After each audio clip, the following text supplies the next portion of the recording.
Bienvenue sur le podcast de l'Église La Bonne Nouvelle de Dijon. Merci de nous suivre afin de plonger ensemble au cœur de la Bible et d'y découvrir le message que Dieu adresse à ceux qu'il aime. Nous serions heureux de vous rencontrer un dimanche au 8B rue Jules Viol à Dijon. Bonne écoute. Alors, sujet où honnêtement, je suis un peu plus fébrile que d'habitude sur le sujet que j'aborde, parce que c'est un sujet en fait qu'on pense maîtriser, et une fois qu'on commence à s'y approcher, on se rend compte qu'on ne maîtrise pas trop. Ben, vous voyez le sujet, c'est la prière. Donc, je vais juste demander l'aide de notre Seigneur pour ce moment-là. Seigneur, merci pour ta grâce et ton amour. Merci pour le chant qu'on vient de chanter. Ce que tu as subi, toi, le Dieu 3 fois saint, pour nous, Seigneur. Toi qui, à ta table, Seigneur, avec tes disciples que tu as appelés et qui ne comprenaient pas. Mais tu l'as fait, Seigneur, parce que toi, tu savais qu'il n'y avait pas d'autre moyen. Toi-même, tu as prié, Seigneur. Toi-même, Seigneur, tu t'es agenouillé devant ton Père. Et puis tu nous as appris à prier aussi. Seigneur, permets-nous de redécouvrir ou d'être réconfortés, confortés dans ce que tu attends dans la prière, Seigneur. Merci pour ce que tu fais. Amen. Combien de fois on n'entend pas autour de nous « Je ne prie pas publiquement parce que je ne sais pas prier » ou « Quand je prie uniquement seul ». Et quand les gens disent « je ne sais pas comment prier », en fait, on n'a pas besoin d'être scandalisé d'entendre cela parce que la prière, en fait, ça s'apprend. C'est étonnant, mais c'est exactement ce que les apôtres vont dire à Jésus dans Luc chapitre 11, verset 1, parce qu'ils voient que Jésus priait à un certain moment, à un certain endroit, et il lui pose cette question. Quand il lui finit, un de ses disciples lui dit « Seigneur, enseigne-nous à prier », tout comme Jean l'a enseigné à ses disciples. Enseigne-nous à prier tout comme Jean l'a enseigné. Donc on voit que la prière, déjà, il y a un enseignement. Elle ne vient pas de nulle part, elle s'apprend. Il y a quelque chose à y mettre dedans. Nous sommes dans une société, nous sommes dans une vie où on pense que tout ce qui est spontané est authentique. Et on pense que tout ce qui est spontané viendrait de l'esprit, et si ça vient de l'esprit, c'est mieux parce que ça ne vient pas de moi. Et donc l'idée de l'enseignement de la prière, on n'aime pas ça parce que quelque part, on ne voudrait pas non plus devenir des machines à répéter les choses. Mais pourtant, c'est bien le cas. Les apôtres savent très bien ce que c'est que prier. Ils connaissent la prière. La prière pour les enfants juifs et pour les juifs, c'est tout le temps. Elle est là, la prière. Il y a la prière du vendredi, le jour où finalement ils s'arrêtent pour prendre un temps particulier, ce qu'ils appelaient le Shabbat. Mais le Shabbat, ce n'est pas juste se reposer, c'est prier. Ils allaient au temple. La prière était quelque chose de connu. Et pourtant, ils vont vers Jésus en disant « Mais enseigne-nous à prier », comme les disciples de Jean, parce que cette prière était différente. Il y avait autre chose. Pour certains, malheureusement aussi, quelque part, la prière, comme je vous ai dit, doit être une émotion du moment, et toute préparation ou réflexion serait finalement non pas le fruit de l'esprit, mais finalement le fruit de notre propre volonté. Et il se base sur le passage où Jésus dit « Seigneur, non pas ma volonté, mais ta volonté ». Sous-entendu, si j'y réfléchis, si j'y pense trop, mais ça vient, c'est ce que moi je veux, et si je me laisse aller, c'est ce que l'esprit veut. Il y a de la vérité là-dedans, mais il y a aussi un piège. Parce que les psaumes ont bien été écrits, les psaumes sont des prières, et les psaumes sont chantés par Jésus. Alors vous allez dire, oui, mais chanter, c'est pas prier. Mais si, déjà, la prière, en fait, elle a plusieurs facettes. Et je pense que je vous ai mis les 6 points, en tout cas révélés de ce qu'est la prière. La prière, premièrement, c'est l'adoration. C'est reconnaître le Dieu supérieur à nous, que nous aimons, que nous admirons. La deuxième, c'est la louange, c'est ce que nous venons de faire. Chanter, ce n'est pas juste passer son temps à vivre un bon moment ensemble. Chanter, c'est prier. C'est pourquoi on fait attention à ce qu'on chante. C'est pourquoi on fait attention aux paroles. C'est pour ça qu'ici, dans notre communauté, on a avec les anciens, on a mis ça ensemble, on veut faire attention à ce qui est chanté et on rejette des choses où on sait que c'est pas ce que Dieu veut. Et en plus, on est dans une société où on veut tout centrer sur nous, moi, mes émotions, mes blessures, mes peines. Et finalement, où est la glorification de notre Dieu? Et c'est pourquoi on veut faire attention à cela. Le chant qu'on vient de chanter, Contempler le prix, vous avez bien vu que tout est centré sur Christ. Parce que la louange est une prière. L'intercession, nous pouvons demander à Dieu d'intervenir dans une situation. Nous le faisons avec grand cri. Bien souvent, l'intercession est accompagnée aussi du jeûne. C'est ce que Jésus enseigne pour la question de moment où il faut délivrer quelqu'un qui était possédé. Jésus dit, mais c'est par la prière que ça se fait. Il y a d'autres textes qui vont rajouter par le jeûne. Donc l'intercession, c'est vraiment l'idée de demander à Dieu une intervention particulière. Les requêtes personnelles, celles qu'on devrait quand même faire un peu plus souvent chez soi à la maison et peut-être moins souvent en public. Mais on n'a pas besoin d'entendre la liste des courses spirituelles d'une quelqu'un jusqu'à interminable en se demandant, mais ça c'est... Est-ce que tu ne peux pas dire ça à Dieu tout seul dans ta maison? Ça ne veut pas dire qu'on ne prie pas avec quelqu'un qui vit un moment très difficile. Mais il y a quand même deux sortes de prières. Il y a la prière qui est dans l'intimité de ma chambre, à laquelle Jésus dit, là, c'est dans le secret de ta chambre que ton Père y est. Et puis la prière qui est en public. Il faut avoir un petit peu de discernement aussi quand on prie. Parce que la prière, ce n'est pas juste une émotion qu'on dit, c'est réfléchi. Enseigne-nous à prier, dit Jésus, les apôtres. Il y a la confession des péchés, chose qu'on entend malheureusement très peu souvent. Mais la confession des péchés est une prière excessivement importante, parce que s'il n'y a pas de confession des péchés, ne pensez pas que Dieu écoute le reste.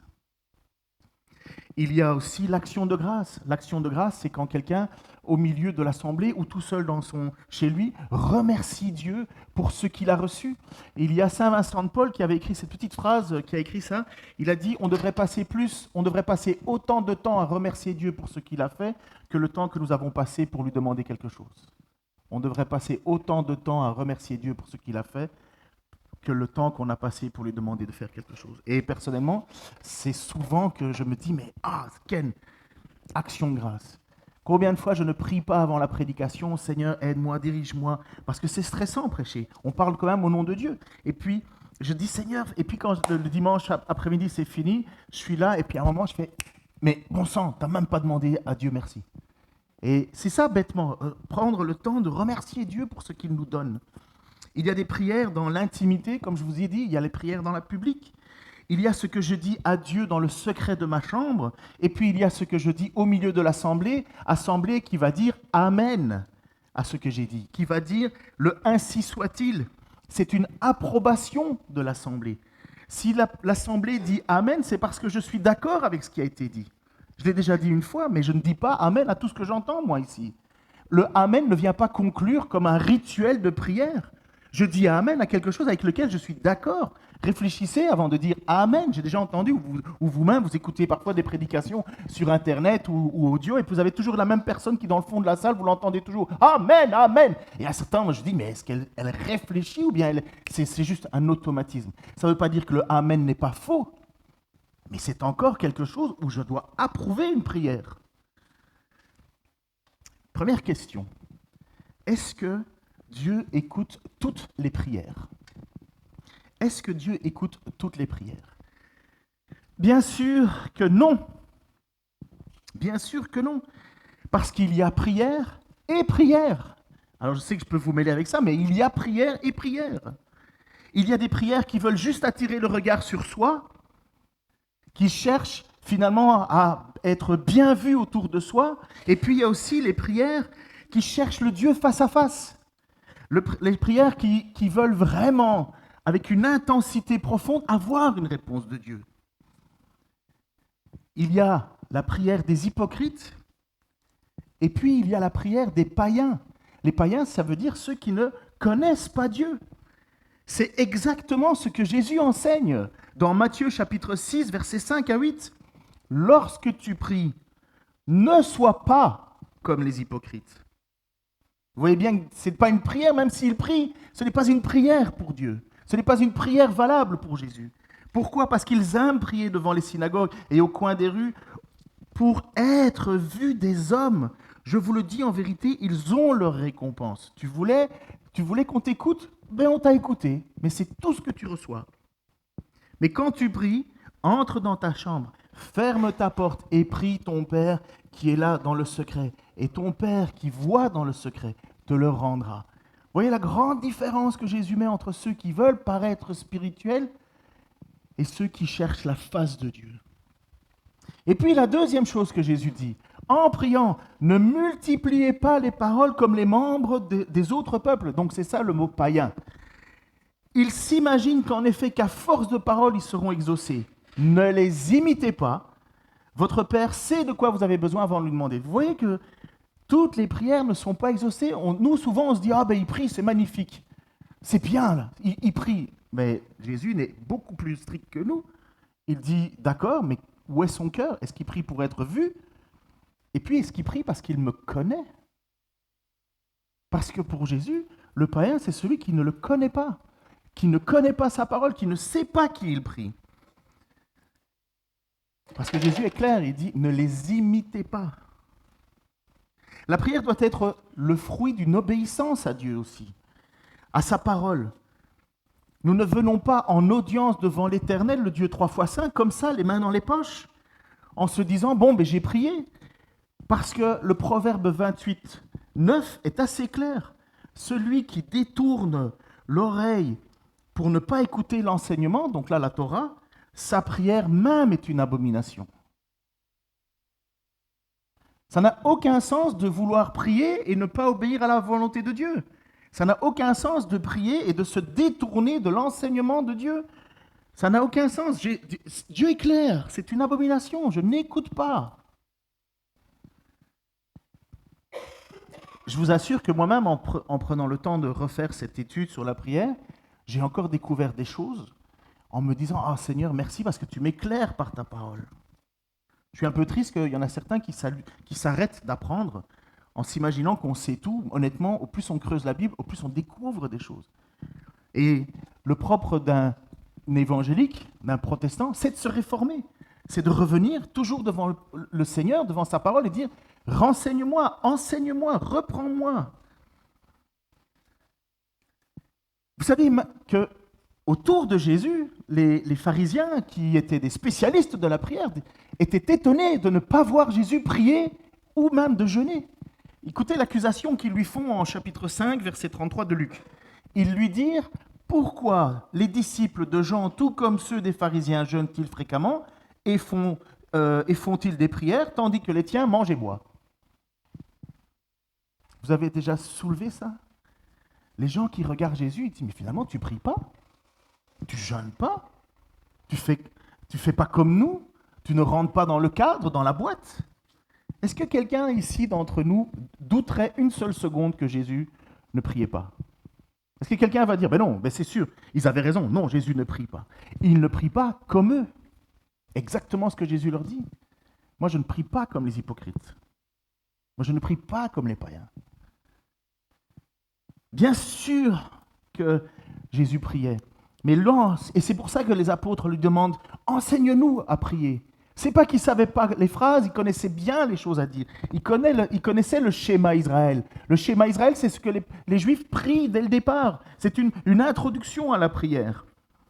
Mais ils demandent justement d'apprendre à prier comme Christ prie, comme le cœur à cœur que nous devrions avoir, comme cette intensité, cette authenticité. Jésus priait comme un fils devant son Père, et non pas comme un spécialiste de la prière devant un bureau central de la prière, non pas non plus comme un artiste passant une audition. J'en ai entendu dans ma petite vie des prières, des longues prières, des interminables prières. Elles étaient magnifiques au niveau scripturaire, mais quand je connaissais la vie du gars qui priait, je me suis dit, mais quel hypocrite. Et moi, je suis personne pour dire ça. Mais imaginez notre Dieu qu'il le déclare au sujet de ces pharisiens. Il va leur dire à un certain moment, Jésus, vous n'avez pas comme père, vous n'avez pas Abraham comme père, vous avez le diable. Ce n'est pas la prière qui fait, ou la beauté ou l'intensité de la prière qui fait la prière. Je vais vous montrer tout de suite. C'est la connexion avec Dieu qui fait la prière. C'est cette présence, ce fait que comme Jésus, nous sommes en dépendance totale avec Dieu. La prière publique est une parole audible et compréhensible. L'apôtre Paul va être très très clair quand il va parler au sujet de l'église de Corinthe. L'église de Corinthe, beaucoup se mettaient à parler en langue, en imaginant qu'il y avait une langue des anges, comme une discussion seul à seul avec Dieu au milieu de l'assemblée, comme s'il y avait quelque part une connexion supérieure entre moi et Dieu, et les autres, ils ne l'ont pas, ils ne l'entendent pas, ils ne la comprennent pas.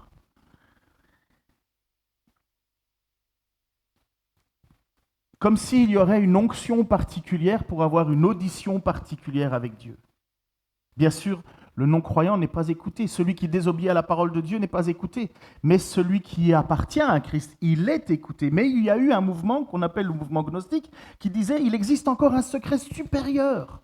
Vous êtes chrétien, vous avez reconnu Jésus-Christ comme Seigneur et Sauveur, vous avez reconnu, vous vous êtes repenti de vos péchés, vous voulez marcher avec Dieu, vous croyez qu'il est ressuscité, mais magnifique, mais il y a encore un petit secret. Et malheureusement, ce que Paul reproche à cette église de Corinthe, c'est son orgueil. Dans cette église de Corinthe, c'est l'orgueil. Et puis, il va parler à ces responsables religieux qui, justement, entretiennent cet orgueil spirituel en leur disant, au chapitre 4 de 1 Corinthiens, verset 8, « Déjà, de façon ironique même, déjà vous êtes rassasiés, déjà vous êtes riches, vous avez commencé à régner sans nous. » C'est un apôtre qui parle à des responsables d'une communauté en disant « Waouh, vous êtes tellement admirables. Waouh, vous régnez, vous. Vous êtes dans les lieux célestes. » C'est ironique quand Paul l'écrit. Hein. Vous êtes riches. Vous êtes magnifiques. Vous êtes au-dessus de nous, mais nous les apôtres. Il dit pour que nous puissions, si seulement vous pouviez régner en effet, pour que nous aussi nous puissions régner avec vous. Alors j'ai coupé le passage pour ne pas être trop long, mais Paul après va faire l'apologie de la souffrance. Et en disant un vrai apôtre, c'est quelqu'un qui persévère, c'est quelqu'un qui subit, mais qui garde le cap. Vous êtes déjà bien haut, pas nous. Nous, on n'est que des apôtres. S'il y en a bien un qui a vu le Christ, dans les lieux célestes, c'est l'apôtre Paul. Hein. Et dans cette église, certains, malheureusement, aiment se montrer. Ils aiment se faire valoir. Ils aiment sembler plus spirituels. Ils se sentent peut-être même obligés de paraître spirituels parce qu'ils sont les responsables. Quand Paul va se vanter de quoi que ce soit, il va se vanter de ses faiblesses, pas de ses forces. Comme si le responsable devait être au-dessus de tous. Non. En 1 Corinthiens, il va clairement leur donner c'est quoi la prière publique. En 1 Corinthiens chapitre 14, versets 10 à 7. « Si nombreuses que puissent être les diverses langues dans le monde, aucune d'entre elles n'est dépourvue de signification. » Sous-entendu, quand quelqu'un parle, on le comprend. « Si donc je ne connais pas le sens d'une langue, je serai un étranger pour celui qui parle. Et celui qui parle sera un étranger pour moi. Vous de même, puisque vous aspirez au don spirituel, cherchez à posséder en abondance ceux qui édifient l'Église. En contrebalance avec ce que Paul discerne, vous voulez juste vous paraître. Mais le but, ce n'est pas toi. Le but, c'est la communauté. Il faut chercher des dons qui édifient l'Église. C'est pourquoi que celui qui parle en langue prie afin de pouvoir interpréter. Si quelqu'un parle en langue, qu'il prie afin de pouvoir interpréter. Sa prière devrait commencer par « Seigneur, ce que je vais dire, il faut que cela soit compris par ceux qui sont autour de moi. » En effet, si je prie en langue, mon esprit est en prière et mon intelligence est stérile. Sous-entendu, il plane, mais je ne comprends pas. Je ne sais pas ce qu'il dit. Et vous allez voir comme c'est tellement, mais d'une simplicité. Que faire Parce que là, il se pose la question, que faire? Puisque dans cette église, il y en a qui se mettent à parler dans une langue, et là, il n'y a personne qui comprend. Que faire? Je prierai avec mon esprit, mais je prierai aussi avec mon intelligence. Je chanterai avec mon esprit, mais je chanterai aussi avec mon intelligence. En effet, si tu prononces une bénédiction avec ton esprit seulement, comment celui qui fait partie des simples auditeurs pourra-t-il répondre « Amen » ? Ta prière de reconnaissance, puisqu'il ne sait pas ce que tu as dit. Vous voyez là, si quelqu'un se met à parler autour de nous, au milieu de nous, et qu'on ne comprend pas, ça ne sert strictement à rien, et en plus, je ne peux pas dire « Amen ». Vous voyez qu'on ne dit pas « Amen » à tout et à rien. On réfléchit avant de dire « Amen ». Et nous le voyons ici, cette prière, c'est tout simple. La prière doit être comprise. Je dois pouvoir comprendre ce que le frère ou la sœur à côté de moi dit. Ce n'est pas qu'il y a une espèce de transe où je serai dans un état second, où seul moi serai béni au milieu des autres. Ça, c'est typiquement les cultes paganistes, où nous recherchons une force qui nous amène dans un état de transe, où dans cet état de transe, nous serions dans les lieux célestes. Ce n'est absolument pas l'évangile. Non. C'est exactement le gros problème de cette église à Corinthe. Et Paul est en train de dire, c'est bien, tu as l'air spirituel, mais on fait quoi autour de toi, nous? On fait quoi, nous? On ne peut même pas dire Amen, on ne comprend même pas ce que tu dis. Tu es peut-être en prière dans ton esprit, mais pas dans ton intelligence. Sous-entendu, est-ce que tu es capable de comprendre ce que tu dis? Est-ce que tu es capable de réfléchir à ce que tu es en train de dire? Est-ce que ton cerveau est capable de dire Amen à ta propre prière? J'en mets quand même beaucoup au défi que j'ai entendu parler en langue de me dire qu'est-ce que tu as dit? Il dit je ne sais pas, c'était spirituel. Je dis mais qu'est-ce que tu as dit? Je ne sais pas. Mais je dis mais tu as déjà lu l'Épître aux Corinthiens? Si tu peux pas dire, si tu ne sais pas ce que tu as dit, mais c'est quoi le sens? Et alors Paul va un peu plus loin et je suis malheureusement étonné que certains frères et sœurs ne lisent pas cette partie-là ou l'interprètent différemment, mais pour moi, il est assez clair. Donc, toujours dans le but de régler cette prière en commun. Que faire donc, frères et sœurs, au verset 26-29? Lorsque vous vous réunissez, chacun de vous peut apporter un cantique, un enseignement, une révélation, une langue ou une interprétation. Que tout se fasse pour l'édification. Y en a-t-il qui parlent en langue? Que 2 ou 3 nous parlent, donc ce n'est pas tout le monde. Chacun à son tour. Donc, ce n'est pas un brouhaha. Ce n'est pas tout le monde en même temps.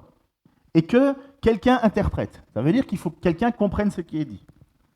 S'il n'y a pas d'interprète, qu'on se taise dans l'Église et qu'on parle à soi-même et à Dieu.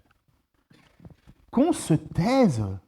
Ça veut dire que celui qui s'imagine être sous l'emprise de l'esprit et il y a quelque chose de fort à dire, mais qu'il n'y a personne qui comprend, il n'y a pas l'esprit puisqu'il est en train de dire « tais-toi ». Il faut te taire. Parce que malheureusement, ça n'édifie pas. Ça ne sert à rien qu'à juste vouloir paraître spirituel. Moi, j'ai une connexion directe, toi, tu n'en as pas. Mais quelle tristesse. Comme s'il manquait quelque chose. Que des personnes, que des chrétiens marchent avec le péché dans leur vie. Malheureusement, oui. Qu'ils soient attristés, oui. Mais qu'il y ait des niveaux supérieurs, non. La prière touche le cœur de Dieu. Et c'est la raison pour laquelle il y répond. On peut se poser la question, est-ce que la prière change quelque chose? Est-ce que la prière change quelque chose au plan de Dieu? Et en fait, dans l'étude que j'ai parcourue, il disait, le problème n'est pas que Dieu... Le problème n'est pas la prière, le problème c'est que Dieu réponde à la prière. Alors je me disais, tiens, c'est bizarre ça. Le problème c'est que Dieu réponde à la prière. Qu'est-ce que ça veut dire? Mais parce que si Dieu a tout fait depuis toute éternité, si Dieu est le commencement et la fin de toute chose, si Dieu a déjà tout prévu, est-ce que notre prière peut interférer dans les plans de Dieu? Sous-entendu, est-ce que Dieu doit attendre qu'on le prie pour qu'il agisse? Est-ce que Dieu est soumis à ma prière? Est-ce que Dieu est là en disant « j'ai tout prévu, sauf que voilà, j'attends quand même que l'un ou l'autre me prie pour que je puisse décider de la fin des choses ?» On sait très bien que ce n'est pas logique. Mais alors, est-ce que la prière change quelque chose? Ben oui, elle change quelque chose. On l'a vu plus d'une fois. Sauf que ce qui va être changé a déjà été prévu par Dieu. Parce que Dieu a déjà prévu que nous le prions. Et c'est là où on se rend compte que finalement, nous coopérons avec Dieu. Dieu nous a choisis avant la fondation du monde pour lui appartenir, pour être ses serviteurs. Et dans le but toujours que Dieu se glorifie lui-même. Mais Dieu nous a choisis afin que nous célébrions la grandeur de sa gloire. C'est pour ça que les textes nous disent que Dieu a mis en nous le vouloir et le faire. C'est pour ça que les textes nous disent que l'on ne peut rien faire sans la volonté de Dieu. Mais Dieu a prévu que nous le prions. Ce n'est pas comme si Dieu a dit, voilà, je vais tout faire tout seul et puis... Non. Et ce n'est pas non plus que Dieu a dit, vous êtes tellement important que si vous me priez, je vais changer tous mes plans. Non. C'est que Dieu avait prévu en nous choisissant, en nous appelant à devenir des enfants de Dieu, il avait déjà prévu que nous le prierions. C'est un peu particulier d'entendre ça. Que Dieu a prévu que tu allais le prier. Que Dieu a prévu que tu allais être un intercesseur. Que Dieu a prévu que tu allais... Et il n'a pas décidé de régir le monde sans nos prières. Depuis ces études, j'avais aussi, personnellement, je ne sais pas pour vous, mais moi, je me suis toujours senti très, très inconfortable avec la question de est-ce que je prie comme il faut, parce que parfois, j'ai l'impression de ne pas avoir de ferveur. Puisque dans Jacques, chapitre 5, il est dit que la prière fervente du juste est d'une grande efficacité. Mais après cette étude, ça m'a soulagé, parce que vous savez quoi ? On a mal traduit le mot fervente. Finalement, on s'était dit, il y a la prière, et puis il y a la prière fervente. Il y a la prière plus, qui a poussé à des gens à gueuler au milieu de l'église, à crier, à se jeter à terre, parce que comment est-ce que je peux exprimer la ferveur ? Ça devenait un peu n'importe quoi. Vous allez dans certains endroits, je ne sais même pas me concentrer sur ma propre prière, tellement ça gueule. J'étais au Sénégal dans une toute petite église, on était au milieu du désert dans un village où 99% musulmans. Et en général très très animistes. Mais toute petite église.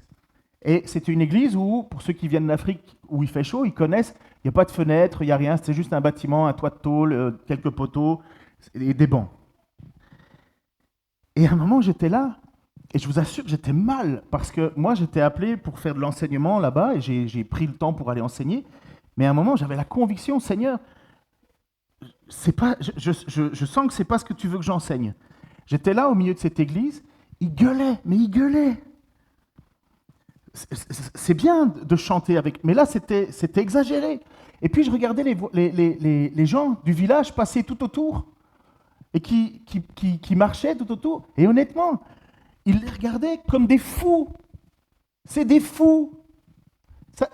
Ça n'a aucun sens. Il n'y a personne qui a envie de paraître fou au milieu de nulle part, à l'arrière du village. Personne n'est attiré par des fous. C'est exactement ce que Paul va dire. Si des gens se mettent à parler en langue dans toutes les langues et qu'on ne rentre pas, et si un inconnu rentre dans l'église, il va dire que vous êtes des fous. Par contre, s'il prophétise, les secrets de son cœur seront révélés, il tombera face contre terre et reconnaîtra que Dieu est parmi vous. Et j'étais là et je leur disais, et puis au moment de ma prédication, et je me sentais tellement mal, qui suis-je pour leur faire des reproches ?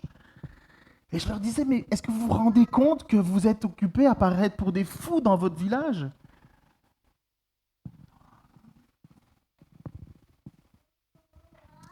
Mais parce qu'on a dit qu'il fallait une prière fervente, les gens ne savent pas ce que veut dire fervente.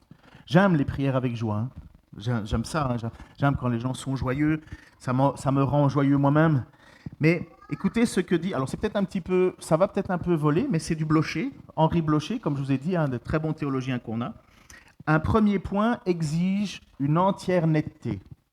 La puissance ne réside pas dans la prière elle-même, ni comme une formule, ni comme un exercice. L'Écriture est indemne d'une telle superstition. Qu'est-ce qu'il veut dire par là ? Comme s'il y avait une formule. Vous savez que, l'islam, il y a les 5 piliers de l'islam pour être un bon musulman, et il y a les prières. Il y a les prières faites à des heures particulières, en direction de la Mecque, avec ce qu'il faut prononcer. C'est une prière très formulée, très cadrée. Je crois que chez les Indiens, je pense que je l'ai lu, parce que je l'ai oublié de le noter, il y a une prière où il y a 74 000 vers, proses qui doivent être dites, et il ne faut pas se tromper, parce que si tu te trompes, c'est foutu, tu peux recommencer. Vous imaginez cette prière comme elle est réglementée ? Et puis même dans l'Empire romain, c'était pareil, hein, ceux qui avaient des dévotions, ils devaient faire la prière exacte. Un petit peu comme quand on était jeune, ou peut-être vous ne l'avez pas fait, mais vous regardiez des gens qui apprenaient soi-disant la magie, et puis ils étaient là en train de se répéter une phrase, et puis comme la phrase n'était pas bien dite, ou le mot bien dit, finalement, le truc ne s'accomplissait pas. Et c'est comme si un petit peu, les gens imaginent qu'il faut la bonne clé de prière. Combien de livres n'ont pas été écrits, les 7 clés, le secret, le ci, le ça, comme si la prière, c'était quelque chose de très programmé, et si tu manquais une virgule, Dieu ne t'écoute plus. Et puis ce n'est pas un exercice, ce n'est pas une discipline où finalement on s'entraîne et finalement on atteint un niveau supérieur de qualité de prière qui ferait que Dieu nous écouterait maintenant. Non, ce qui nous empêche d'être écoutés, c'est le péché. Et il suffit de le confesser. Il ne faudrait pas croire que l'efficacité de la prière procède de sa ferveur, de son intensité émotive, du bouillonnement affectif qu'on lui associe. La traduction inexacte de Jacques 5, 16 en a égaré plus d'un. Le texte ne parle pas d'une prière fervente, mais qualifie la prière du juste qui a une grande force. Pour ceux qui veulent le grec, ça vient de énergouméné. Bref, ça veut dire la prière s'exerçant ou s'exprimant. La prière de celui que Dieu a créé peut beaucoup quand on la met en œuvre. C'est simplement celui qui prie. La prière de celui la prière que Dieu a créée peut beaucoup quand on la met en œuvre. La prière peut beaucoup quand on la met en œuvre. Voilà la traduction de Jacques 16. Et il dit, c'est encore une idée typiquement païenne que celle de la force ajoutée à la frénésie. C'est dans des cultes mystiques où on se met en transe en imaginant atteindre un niveau de prière que Dieu a créé. Ça ne veut pas dire qu'on ne peut pas s'épancher en pleurs quand on est vraiment au fond du trou. Ça ne veut pas dire qu'on ne peut pas être joyeux d'une réponse à la prière. Ça ne veut pas dire que la prière, elle est sans émotion. Mais il faut faire attention que s'il n'y a pas d'émotion, s'il n'y a pas de frénésie, la prière ne serait pas juste. Mais alors, comment la prière touche-t-elle Dieu ?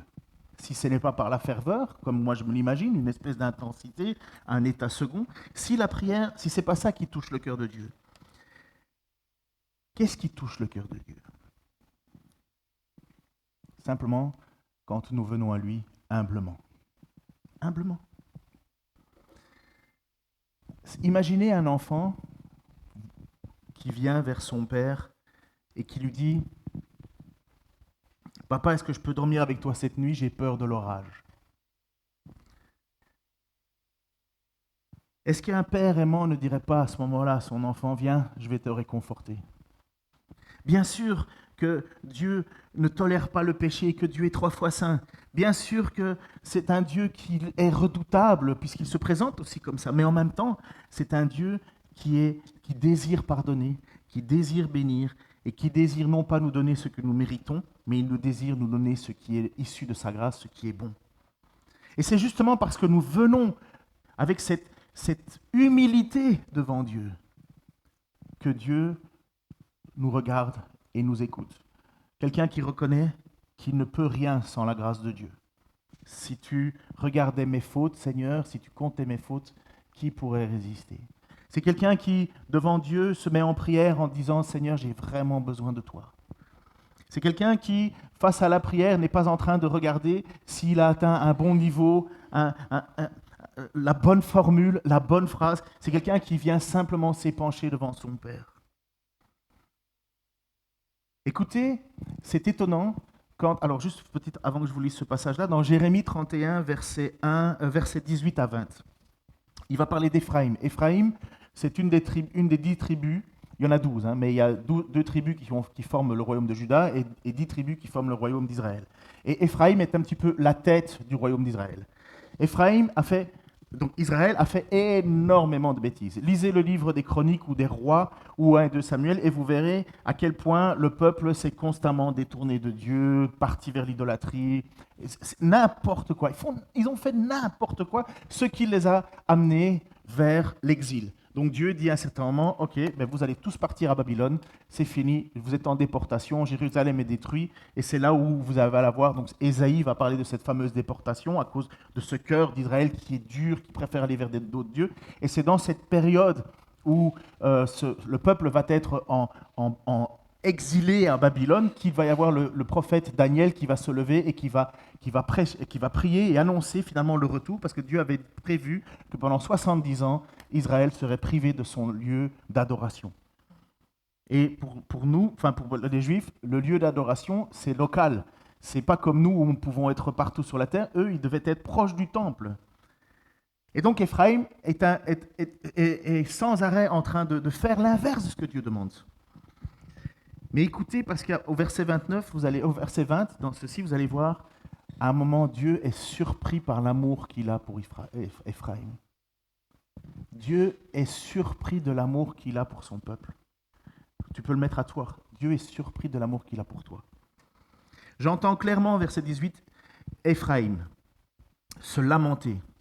Tu m'as corrigé, et je me suis laissé corriger, pareil à un jeune taureau qui n'a pas encore été dressé. Fais-moi revenir, et je reviendrai, car tu es l'Éternel, mon Dieu. Revenu à de meilleures intentions, je regrette mon attitude. Après avoir pris conscience de mon état, je me frappe la cuisse. Je suis honteux, rempli d'humiliation, car je dois porter le déshonneur de ma jeunesse. Écoutez la réponse de Dieu. Éphraïm est-il donc pour moi un fils chéri, un enfant qui fait mon plaisir pour que chaque fois que je parle contre lui, son souvenir reste si fort en moi?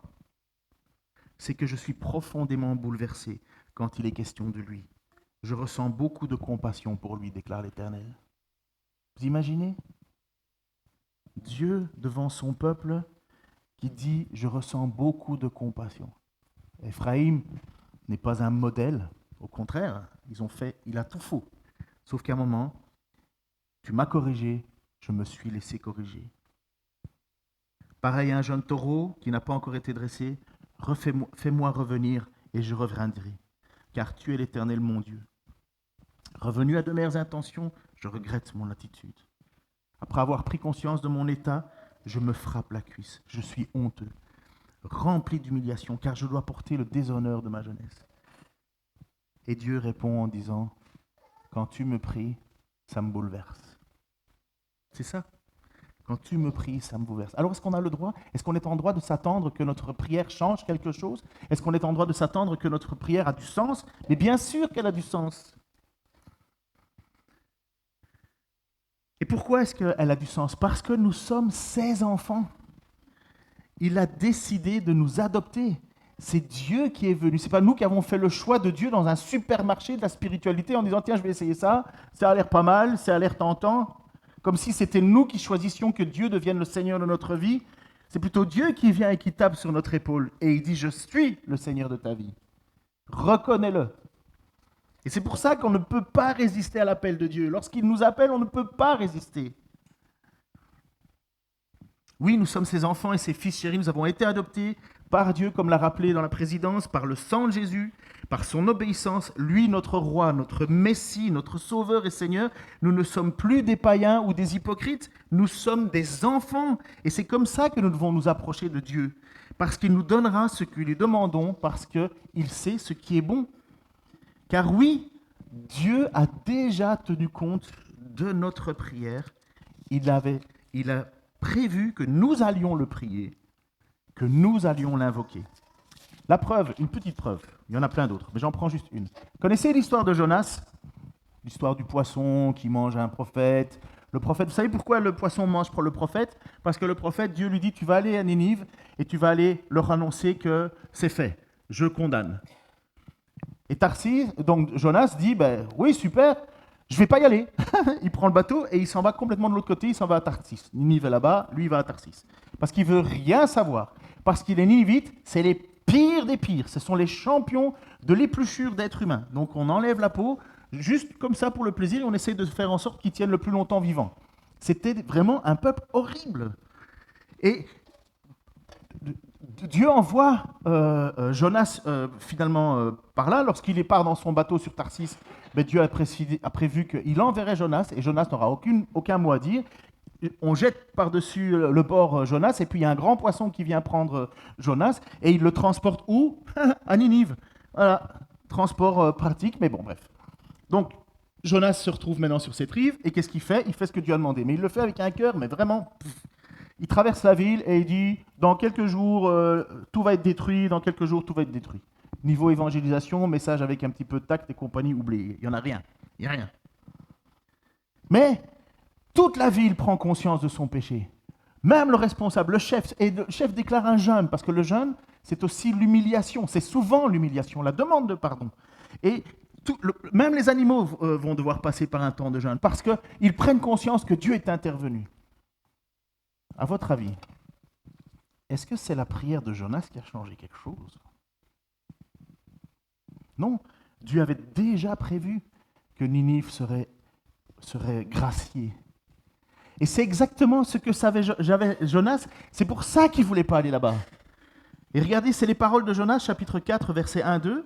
Jonas le prit très mal et fut irrité. Pourquoi? Parce qu'après, bref, je vous passe une histoire, mais il y a un ricin qui se lève et puis qui fait de la lumière, donc c'est une grande plante, et puis le lendemain, la plante, elle meurt. Et puis Jonas, il dit, mais enfin, c'est dégueulasse, pourquoi j'ai plus cette ombre? C'est pas vrai. Bref, il est irrité.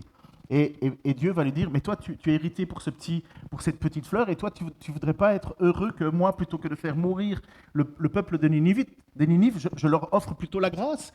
Mais il est scandalisé. Et voilà ce qu'il dit en râlant, parce que c'est vraiment le prophète du râlage absolu. Hein. Il pria l'Éternel en disant, « Ah, Éternel, n'est-ce pas ce que je te disais quand j'étais encore dans mon pays, et c'est ce que je voulais éviter en fouillant à Tarsis? En effet, je savais que tu es un Dieu de grâce et de compassion, lent à la colère, riche en bonté, et qui regrette le mal que tu envoies. » La raison pour laquelle Jonas ne veut pas aller là-bas, c'est parce qu'il se dit, si tu m'envoies, c'est parce que tu vas les bénir. Et moi, je ne veux pas qu'ils soient bénis. La prière est efficace parce qu'elle est faite au nom de Jésus. Ça veut dire quoi, au nom de Jésus? Là encore, j'ai appris un truc. Pour ceux qui aiment le grec, ento onomati, en ton nom. Nous, on a pris l'habitude de rajouter à la fin de nos prières, c'est au nom de Jésus. Comme si, finalement, la prière n'était pas finie tant que je n'avais pas dit au nom de Jésus. Et on le fait, mais même moi, hein, et je l'apprends, hein, je m'en rends compte, hein, mais comme si c'était une formule qui doit conclure une prière. Alors je me suis mis un peu plus à réfléchir que d'habitude. D'abord, est-ce que je ne devrais pas plutôt dire, mais je dirais ce que Dieu a dit, hein, c'est à toi Jésus que j'ai prié. Mais nous disons, c'est au nom de Jésus qu'on a prié. Ok, alors, c'est au nom de Jésus qu'on a prié. C'est quoi les conséquences? Si nous déclarons que c'est au nom que Jésus que je prie, est-ce que nous voudrions dire que Jésus, nous pourrions mettre nos paroles dans sa bouche? C'est au nom de Jésus que j'ai prié? Est-ce que ça voudrait dire que je pourrais dire j'ai prié comme si Jésus avait prié? Est-ce que c'est ça qu'on dit quand on dit c'est au nom de Jésus que je t'ai prié? Alors si c'est le cas, il faut réfléchir à ce que nous disons. Est-ce que je peux mettre mes paroles dans la bouche de Jésus, de Dieu? Est-ce que j'y réfléchis en disant c'est au nom de Jésus? Ça fait réfléchir un petit peu en se disant mais oula, est-ce que Jésus aurait dit ça? Il faut aller même un peu plus profondément. Il faut se poser cette question. Mais si je dois prier selon la volonté de Jésus, donc au nom de Jésus, qu'est-ce que Jésus dirait? Ça veut dire qu'il me faut connaître un tout petit peu la parole de Dieu. Il faut peut-être un peu connaître ce que Dieu aime, ce que Dieu n'aime pas, ce que Dieu bénit, ce que Dieu ne bénit pas, ce que Dieu attend, ce que Dieu n'attend pas. Parce qu'il rajouter au nom de Jésus, c'est engageant pour Jésus. Ce n'est pas une formule magique qui dit que si je n'ai pas mis au nom de Jésus à la fin, ma prière n'est pas écoutée. C'est encore ça, c'est de la superstition, ça. Et j'en étais moi-même étonné en lisant ça. Je me suis dit, mais c'est vrai, moi je dis toujours au nom de Jésus comme si c'était la façon de clôturer ma prière. Prier au nom de Jésus, c'est pas du tout ça. Prier au nom de Jésus, c'est de prier dans notre nouvelle condition d'enfant de Dieu. Autrefois, nous étions en Adam. Aujourd'hui, nous sommes en Jésus. C'est au nom de Jésus, c'est dans le nom de Jésus, c'est en tant qu'enfant de nom de Jésus qu'on prie. Et parce que nous pouvons nous approcher, ce que nous ne pouvions pas faire avant, nous pouvons nous approcher au nom de Jésus, ça veut dire avec ma nouvelle identité d'enfant de Dieu, Ce n'est plus moi qui vis, c'est Christ qui vit en moi, Paul va dire, que nous pouvons nous approcher de ce trône de la grâce. C'est comme ça que nous pouvons nous approcher de Dieu. Hébreux 4, 14, 16 dit ceci. Ainsi, puisque nous avons un souverain grand prêtre qui a traversé le ciel, Jésus, le Fils de Dieu, restons fermement attachés à la foi que nous professons. En effet, nous n'avons pas un grand prêtre incapable de compatir à nos faiblesses. Au contraire, il a été tenté en tout point comme nous, mais sans commettre de péché. Approchons-nous donc avec assurance du trône de la grâce afin d'obtenir compassion et de trouver grâce pour être secourus au moment opportun. Pourquoi est-ce que nous pouvons nous approcher du trône de la grâce? Pourquoi est-ce que nous pouvons nous approcher à Dieu par nos prières?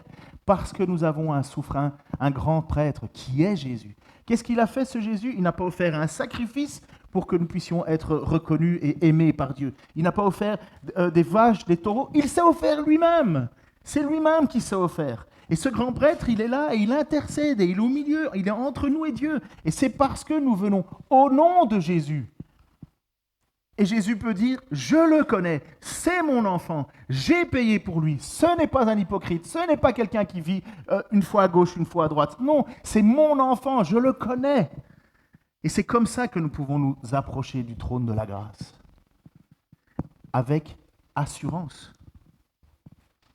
Afin d'obtenir compassion et de trouver grâce pour être secouru au moment opportun. Oui, c'est une grâce. Et voilà ce que veut dire au nom de Jésus. Et puis la prière, je termine, la prière, elle est agréée, pourquoi? Parce qu'elle est faite par l'Esprit. Qu'est-ce que ça veut dire une prière faite par l'Esprit? Il y a un théologien qui s'appelle Fritz un nom alsacien, quasi allemand, Rickertnecker, désolé pour ceux qui ont des Rickertnecker dans leur famille. Seuls les croyants convertis qui ont reçu le don de l'Esprit peuvent, au plein sens du premier terme, prier la prière. Les autres peuvent, tout au plus, prier. Qu'est-ce qu'il vient de dire? Seuls les croyants convertis qui ont reçu le don de l'Esprit peuvent, au plein sens du terme, prier la prière. Les autres peuvent, au plus, faire une prière. De quelle prière il parle? De quel esprit il parle? J'ai trouvé ce passage mais tellement éclairant lorsque vous avez Jésus qui parle avec la Samaritaine. Vous connaissez la Samaritaine? Jésus il traverse la Samarie et puis il va sur un puits, il doit être midi, il y a une femme qui vient pour puiser de l'eau alors que les autres c'est pas à cette heure-là que tu vas puiser, mais pourquoi elle va puiser à cette heure-là? Parce que cette femme est honteuse de sa vie. Elle a déjà eu 4 ou 5 maris, j'ai un doute, et la personne avec qui elle n'est pas mariée. Bref, c'est une folle, on va dire. Vous connaissez l'histoire, hein? Tu peux perdre une carte de crédit, mais pas 15. Tu peux divorcer une fois, mais pas 5. Ouais, il y a un moment, c'est plus les hommes le problème, c'est toi. Vous comprenez, il y a un moment où il faut réfléchir. Et donc cette femme, elle a souffert toute sa vie. Mais elle a souffert non pas parce que c'est une simple victime, c'est aussi quelqu'un qui l'a cherchée. Mais elle est là. C'est une femme que les autres ne veulent plus côtoyer. Et Jésus, lui, il vient. Et il s'assied. Et il lui parle.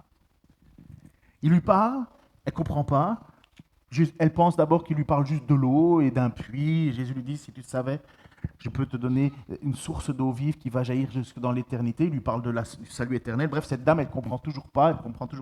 Et puis à un moment, Jésus va pousser un peu le bouchon en disant, mais écoute, va chercher ton mari. Et elle dit, j'en ai pas. Et Jésus lui répond, c'est sûr, t'en as pas. T'en as eu 5 déjà, et puis celui avec qui t'es, c'est pas ton mari. Pouf, elle se rend compte, mais tu es prophète. Elle tilte, vous voyez, elle se rend compte que devant elle, c'est pas n'importe qui, là.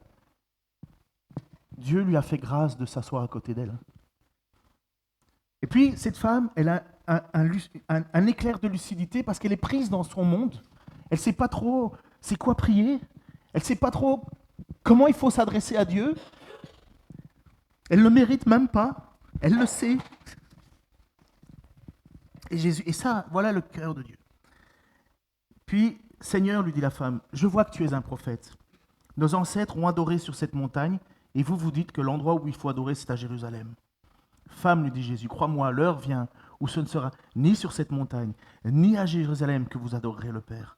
Vous adorez ce que vous ne connaissez pas. Nous adorons ce que nous connaissons, car le salut vient des Juifs. Vous voyez, elle est là, elle dit, mais il faut que j'obéisse à qui? C'est quoi la prière qui te plaît? Est-ce que c'est la prière de mes ancêtres? celle que j'ai toujours connue, ou bien est-ce que c'est la prière des Juifs? Finalement, elle est là, elle ne sait pas trop. Et Jésus va lui dire simplement ceci.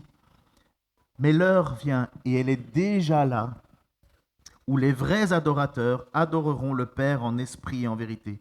En effet, ce sont là les adorateurs que recherche le Père. Car Dieu est esprit et il faut que ceux qui l'adorent en esprit et en vérité.